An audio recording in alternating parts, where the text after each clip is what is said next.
আসসালামু আলাইকুম। প্রিয় এসএসসি পরীক্ষার্থী, আশা করছি তোমরা সবাই ভালো আছো।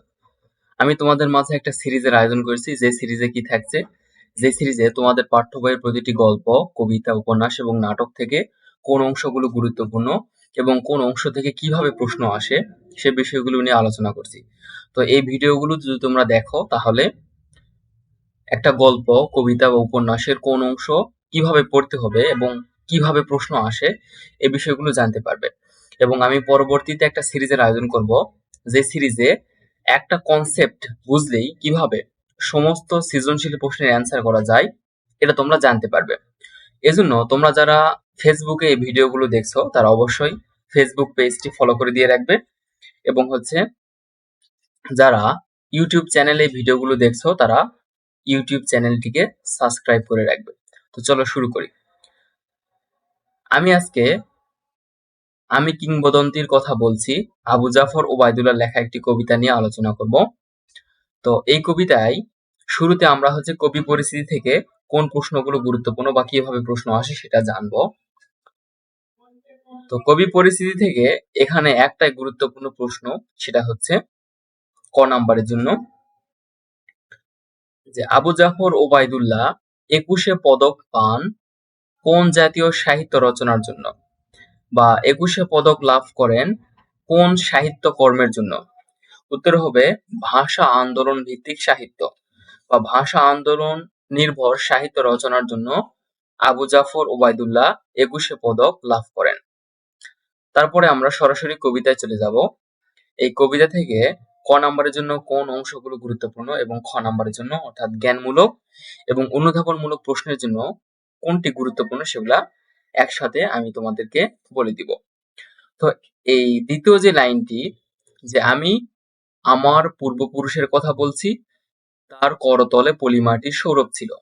তো এখান থেকে প্রশ্ন আসে যে তার করতলে কি ছিল। উত্তর হবে পলিমাটির সৌরভ ছিল। অথবা প্রশ্ন আসতে পারে যে আমি কিংবদন্তির কথা বলছি কবিতায় কোথায় পলিমাটির সৌরভ ছিল। উত্তর হবে করতলে।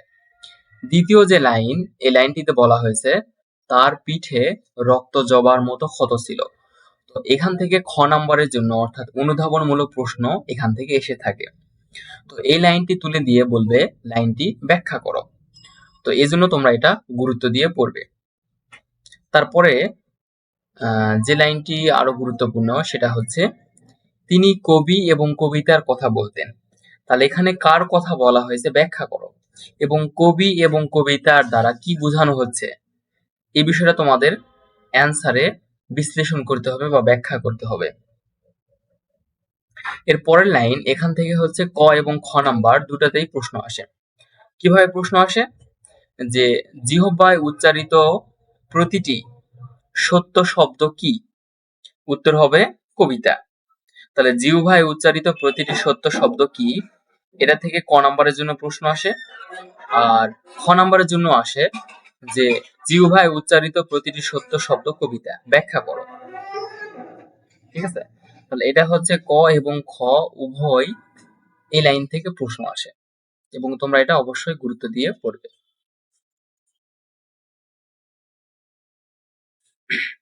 এছাড়া এই লাইন থেকে ক নাম্বারের জন্য প্রশ্ন আসে, যে এই লাইনটাতে কি বলা হয়েছে, বলা হয়েছে যে উনুনের আগুনে আলোকিত একটি উজ্জ্বল জানালার কথা বলছি।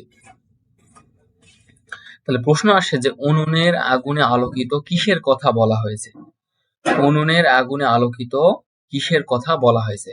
উত্তর হবে উজ্জ্বল জানালার কথা।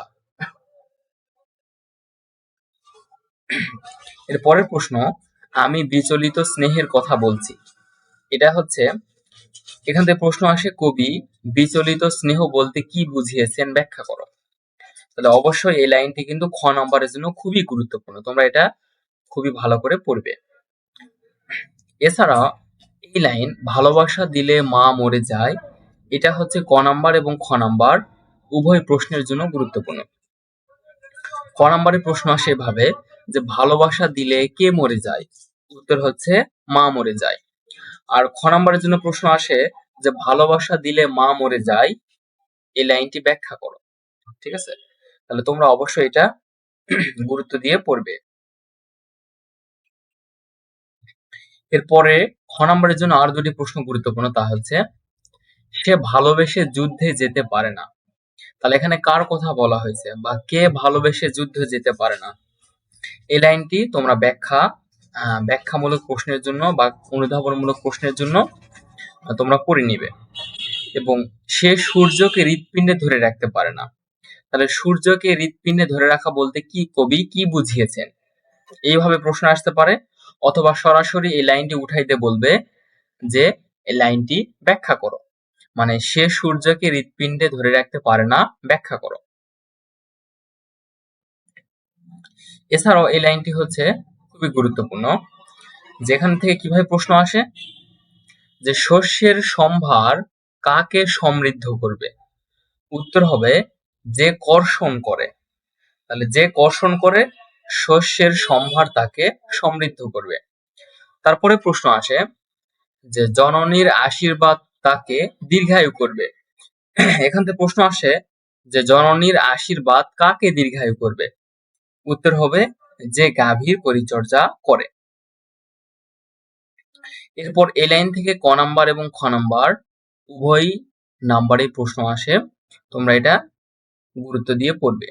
এখানে বলা হয়েছে ক নাম্বারের জন্য যেভাবে প্রশ্ন আসে তা হচ্ছে যে ইস্পাতের তরবারি কাকে সশস্ত্র করবে?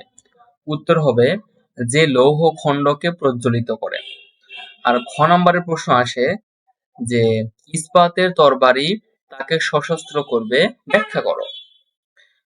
এই লাইনটি কিন্তু ক নাম্বার এবং খ নাম্বার উভয় প্রশ্নের জন্যই গুরুত্বপূর্ণ। এখন আমরা সরাসরি শব্দার্থতে চলে এসেছি। শব্দার্থ থেকে কিভাবে প্রশ্ন আসে এবং কোন অংশগুলো গুরুত্বপূর্ণ। তো এখানে কিংবদন্তি শব্দের অর্থ কি, এটা কিন্তু পরীক্ষায় প্রশ্ন আসে ক নম্বরে। কিংবদন্তি শব্দের অর্থ হচ্ছে জনশ্রুতি।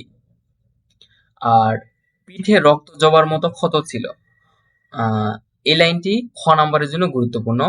তোমরা অনুধাবনমূলক প্রশ্নের অ্যান্সার করার জন্য এই শব্দার্থ থেকে এই অংশগুলো পড়ে নিবে, তাহলে একটু বুঝতে পারবে বা সহজে অ্যান্সার করতে পারবে। তারপরে প্রশ্ন আসে যে শাপদ শব্দের অর্থ কি? উত্তর হচ্ছে হিংস্র মাংসাশী শিকারী জন্তু।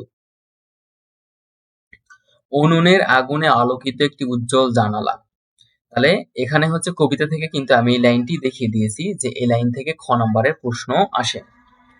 এরপরে বিচলিত স্নেহ বলতে কি বোঝানো হয়েছে, এটাও আমি কবিতার লাইনে সরাসরি দেখিয়ে দিয়েছি, এটাও গুরুত্বপূর্ণ।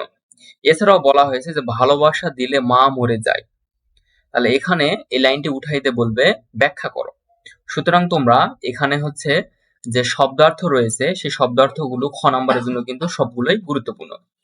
এছাড়াও বলা হয়েছে যে সূর্যকে হৃৎপিণ্ডে ধরে রাখা, মানে সূর্যকে হৃৎপিণ্ডে ধরে রাখা বলতে কবি কি বুঝাতে চেয়েছেন, বা কবিতার যে লাইন রয়েছে এই লাইনটি সরাসরি উঠাইতে বলবে, ব্যাখ্যা করো। এরপরে আমরা পাঠ পরিস্থিতি থেকে জানবো যে কোন অংশগুলো গুরুত্বপূর্ণ। তাহলে এখানে প্রশ্ন আসে যে আমি কিংবদন্তির কথা বলছি কবিতাটি কোন কাব্যগ্রন্থ থেকে নেওয়া হয়েছে? তাহলে এটার অ্যান্সার সহজে বুঝতে পারে না অনেকেই। তাহলে এক্ষেত্রে আমরা দেখতে পাচ্ছি যে আমি কিংবদন্তির কথা বলছি এই কবিতা, আমি কিংবদন্তির কথা বলছি এই কাব্যগ্রন্থ থেকে নেওয়া হয়েছে। অর্থাৎ কবিতার যে নাম কাব্যগ্রন্থেরও ঠিক সেম নাম বা একই নাম। তো এটা একটু মনে রাখবে।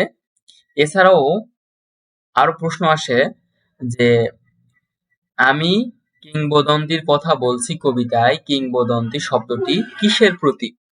উত্তর হচ্ছে ঐতিহ্যের প্রতীক। এছাড়া সর্বশেষ প্রশ্ন, আমি কিংবদন্তির কথা বলছি কবিতাটি কোন ছন্দে রচিত? উত্তর হবে গদ্য ছন্দে রচিত। তো সবাইকে ধন্যবাদ, আল্লাহ হাফেজ।